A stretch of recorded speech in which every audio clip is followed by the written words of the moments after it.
Anyways, so yes, Soul Leveling, Crash Crunchyroll, joining the incredibly prestigious group of Dragon Ball, AOT, One Piece, Demon Slayer. I guess JJK didn't do it. It wasn't on that list. No. But yeah. And I said I could say, God damn, I can see why. That was my first note because that episode was nuts. Can I give a hot take? Go ahead. Can I give a lukewarm take? Go ahead. Solo Leveling Yeah. is just One Punch Man. Go off.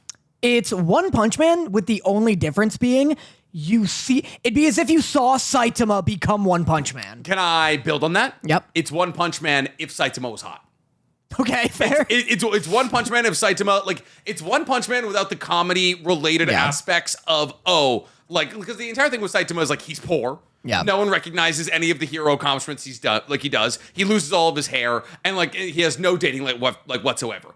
Replace all of that comedy with the male power fantasy and that Jinwoo and Soul Leveling. 100%. Yeah, because I keep going back to, they did it again, where they enter a dungeon and everybody's like, what? This was supposed to be a different kind of dungeon. Yep. And they have like the leader. What time is this? So there's the double dungeon, there's the red gate, there's this one. I feel like I'm missing another one of those. The first one of the season when they go into the snow and the elves that's the show red up. gate, yeah. Oh, I see. Yeah, there's definitely one before the red gate, right? I think so. Regardless, 4's a lot. One of my notes is, at what point do we start blaming Jinwoo for all these fucked gates? Because, hey, buddy, put this guy in jail or make sure he doesn't go into another gate because they're like, oh, we misread it. No, I don't think that's what's happening. I think anytime Jinwoo goes into a gate, it fucking levels up, Yeah, right? yeah, Way it to stop scales, him. yeah. Like, just don't avoid him. Put wanted posters out. Be like, don't go into a gate with this guy. Every time he goes into a gate with somebody, they go in, they do the whole, like, this gate was supposed to be a different kind of gate. And the leader goes, come on, guys, charge. And then he turns around and everyone's doing this face. Yeah, they're doing the... Yeah, they're doing like the deer in the headlight. I hit myself so hard. I heard a tooth get loose. No, you heard like air get pushed out of my mouth like I was Kevin McAllister. Yeah. Ow. You got it. Yeah, I'm great. You sounded like a skeleton doing a little Jamaican song. It was hard. Anyway, nothing Chinese doctor can't fix. Yeah, there we go, baby. A little CAT scan can't figure out. But yeah, that's the formula. And then Jinwoo comes in and sweeps it no problem. Yeah. And that's literally the formula of One Punch Man, where they fight a monster and they're like, well, he's a stronger monster than we thought he would be. Yeah. Come on, guys. Everyone does the face. And then One Punch Man shows up and it's no problem at all. Yeah, they fight a monster and then it's like, oh, good job, guys. We barely survived those weaker monsters. And then there's either more of them or they're like, those were their lackeys kind of thing. It is exactly that. And the craziest part is the story also heads in basically the exact same situation. One, Saitama gets actively recruited to join the Heroes Association. Like, eventually he gets his recognition. And they're like, oh, we got to get you on our team here kind of thing. And they're like, oh, we'll give you all this money. Come live with us kind of thing. And then God gets introduced. And so, like, that, wow. It is funny, though. That's a great take. Well, it's interesting because I like Solo Leveling, and I don't like One Punch Man. Yeah, because it's not funny. You love a male power fantasy. Well, I like what helps keep it interesting for me is seeing Jinwoo's progression. Yeah. Even though he's never going to really reach a challenge, because that's the bit. No, you're right. Like, that's the bit. No, you're right. I was going to be like, no, you're right. It is nice, at least when he beats someone, he does like a Mega Man style upgrade where he's like, oh, I get a thing. And then you're like, nice, I can't wait to see him use that thing next time. Yeah. With One Punch Man, it's like, he's going to punch him at some point. He's going to punch the hell out of him. He's never going to be like Two Kick Man. You know, fair. there's never like That's a fair. shake-up. That's a good idea, honestly, because there is no sense of progression. There is moments where you can see Saitama getting stronger. Like, there's dialogue about it, like in his and Garo's fight. Garo's like, I'm growing like exponentially, but Saitama's growing by a higher factor kind of thing. Well, that's the thing. The interest in One Punch Man in terms of the fights seems to come more from the villain. Like, Boros is awesome. Yeah. but that's because Boros is awesome. Yeah. You know, it's not because Saitama's doing anything. The way that it scales, like the way that like so kind of like with Jinwoo, you're like, oh, he has a shadow army now, and like you can see like you see him pull up his shadow army, and you're like, oh, there's Igris, there's Iron, there's a tank, there's all the soldiers, and now like, oh, there's Tusk. Like you see these characters that like he built up, and it feels like you're playing an MMORPG where like when you level up, you get a new skill, and you use that skill to scale higher. With One Punch Man, the progression is scale. So like it's not like because Saitama uses anything from normal punch to serious punch to consecutive normal punches or consecutive serious punches.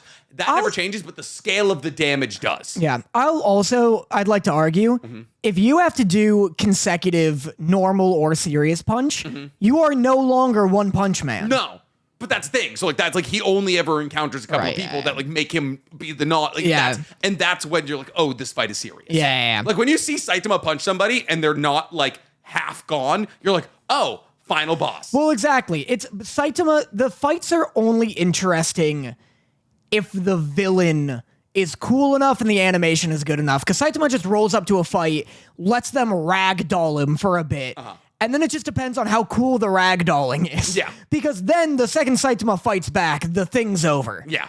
But yeah, this was pretty fucking cool. I like when he made a bunch of dragon heads. That was, dude, the song of like Dragonfire and all that. Really, really cool. Yeah. Kargalan, which is like the like head shaman's name. The orc, Yeah, is super dope as a character. Like, so what do you think what was going on when he was like, I want your idea, because I've read the books, but I want your idea on when he was like, ever since my eyes awoke in this place, I've heard just like destroy the humans. Yeah. What do you think's going on there? I thought it was really interesting. What did I write? I wrote, I just wrote orc getting weirdly introspective. That's not helpful. Okay, good. Your notes, I feel like, rarely are. Yeah, they're never. But I thought it was interesting getting this perspective from an NPC and also getting confirmation that they are like NPCs, where he's like, I don't know if there's anything before him awakening in this area, but it's interesting, like, you get this sense that, like, it's not just Jinwoo's system that acts like a game. It's like the world is like, there's some higher power that is gamifying everything. Yeah. Like, they're bosses in the literal sense. They're NPCs in the literal sense. And we get, like, his POV, and he's like, hey, the dude just turned the game on. I spawned here. Yeah. And I got my directive. And I like that he's struggling with, like, I followed that directive. Why am I being punished? Yeah. That was really interesting. I didn't really think about it like that. Like he was like, yeah, like why give me this directive if I could lose, kind of thing. Yeah, right? exactly. It's really interesting, the idea of like, yeah, like I was given an order and I'm meant to follow that order and I'm meant to fail in it. Yeah. And that's fucked. And I thought that was cool. Yeah. It's so funny because I literally just saw a TikTok recently about a video game that came out where you play as the boss. You play as like the final boss in this castle or something, and like a hero keeps coming back to you. That's cool. And you have to keep defeating them, and they learn your moves and stuff. I forget what it was called, otherwise I would shout it out. That's really cool. But it looked really cool, and I was like, I can't believe no one's ever done that kind of thing. But like you can get new, like you as the hero can like as the boss can like upgrade and shit, and so does the hero. So you have to keep beating them. It looked really, really cool. But yes, I would say this is a great episode. Like Jinwoo unveiling his army and then being like, don't look down on my guys. Aura farming, of course. Right. Jinwoo, like soul leveling, just aura farming the entire show. Well, I also wrote at one point, someone goes, they've got a lot more aura than the other high orcs. Yeah. And I want them to go, you see those skulls around their shoulders? They're Gucci. Yeah. Like, You just look over the orcs like, yeah, it's just, like an ice in the veins, dude. No, it was so cool when he was like, there was like this visceral moment of like, he raises all of the high orcs to battle against the other army, like their own army, and he's like, you'll be a shadow soon too. Yeah. You can just see fear because like imagine somebody pulled that on you. It's like fighting against zombies. Like if if we lose anybody in this fight against zombies, they're now added to the ranks of people we have to fight against. that's like that bit in Game of Thrones. Did you watch the original Game of Thrones? Yeah. That's like that bit where the Night King attacks Hardhome, and he like it's this brutal fight, and they just barely like manage to keep the White Walkers back. Yeah. And at the end of the fight, they all flee and they make it out with like as many people as they could. And then at the end, there's just a bunch of corpses, and the Night King just raises them all, and it's like, oh, not only did we do all that for nothing, it benefited him. Yeah, like he needs more of this to go on. We're fucked. I would say though the CGI got a bit choppy in moments in this episode, but like outside of that was still very impressive. Like I feel like if you're doing a big scale like fight with big enemies, usually there's like 3 options. The most expensive option is like we're like drawing them. They're being drawn to fight against each other. The other option is like they're just like we see their like swords are locked and they don't move. And the middle option is CGI. Yeah. And I don't think the CGI was like bad at any particular moments, but I was just like, oh yeah, like this is like a bit choppy at moments. I really didn't notice. Really? I didn't notice any of it. But wow. Yeah. You're such a lover. I guess so. Yeah, you just because here's the thing. Every allegation's ever been thrown at you where you're like, oh, Danny just watches blank for the fight. Your blind and complete love for Soul Leveling validates that claim to a T. What are you talking about? You love Soul Leveling because it's just like turn it on and you see a guy be real strong and do like a couple of big flippies. Igris's fight against like all of the high up. Very cool. So dope. So sick. So dope. And I was watching that. I was like, Danny's gonna love this moment right here. Here's the issue with a show like Solo Leveling and JJK. Yeah. It's almost like too much of a good thing. Really? Because I don't love Solo Leveling. I do love JJK season 2. JJK has like a comprehensive like plot. Like fundamentally, like JJK is a better written anime and manga. I'm enjoying Solo Leveling a lot. It's very I good. look forward to it. It's very good. The problem with both JJK and Solo Leveling, and I felt this in both of these shows, is it's so good at delivering high intensity dopamine rushes that the second it gives me even a 7 out of 10 dopamine rush, I'm like, this show's falling off. This shit's boring. What do you mean Igris isn't fucking piecing up like 7 high orcs right now? Come on. Yeah, if it doesn't give me an 11 out of 10 masterpiece of an episode like I've come to expect, it's a failed episode. Come on, animation man, fucking draw him shiny. No, Igris like getting like losing his blade and then just summoning his daggers and tossing them into 2 high orcs' heads. So dope. So much like serotonin immediately. It's so sick, and I do enjoy it, but I think it's part of it is that like they've set the bar so high that it's like I'm constantly terrified they'll never reach it again. Yeah. Like with the best episode that comes out, I'm like, well, that's peaked. Yeah. Like, but the other issue is that without the fights, I don't think I care at all. Like without the fights in Solo Leveling, I don't know how much I give a shit. That's kind of what like 1A Pictures identified that. Like they were like, oh, no one gives a shit about this entire like everyone was like, oh, you read this for Jinwoo and Jinwoo alone. Like Jinwoo's hot, Jinwoo's cool. Like I want to be Jinwoo. 1A Pictures done a really good job of being like, oh, we're going to build out the world. We're going to introduce the other characters, S-tier hunters. We're going to make the ultimate weapon realize that he may not be able to accomplish what Jinwoo can kind of thing. They're spending more time with Chehae-in and like that kind of shit. Like they're doing a really good job of building out more characters, but still, like it's called Solo Leveling. And that's like actually a talking point in this episode where like they're the fucking, I forget his name, the ultimate weapon, the red-haired S-tier mage who's the head of a guild, the Hunters Guild. Oh, I don't know. I don't know his name either. But somebody in his guild is like, hey, could you wipe out an entire like high rank like a gate by yourself? And he's like, no, because like the entire system of hunters is that they like work with each other, right? So like they compensate for each other's weaknesses. And like, so like that puts the solo in the Solo Leveling. It's why Jinwoo is so rounded. He's an assassin, he's a speed type, he's a necromancer. But like, that's like, so like you realize like as Solo Leveling progresses, you're like, man, I wish we could spend like like that's the difference between One Punch Man and Solo Leveling, right? Is that Jinwoo, like that, like imagine if it was, the true difference is, imagine if One Punch Man only focused on Saitama. Right. Yeah. Like it's like, because it's always new people he's going into these dungeons with, because nobody fucking survives. Right. This is the highest level of, no one dies in this one, and it's because they're all A and B ranked hunters. Yeah. No, I agree. And the S rank hunters are interesting. They're just not in it that much. Wait until they start getting like American hunters, Japanese hunters. If they start like getting a little more interesting, then I could see this. Like that's my wish list for Solo Leveling, is that it becomes a show where it can give me an episode with no fights and I'm still engaged. Yeah.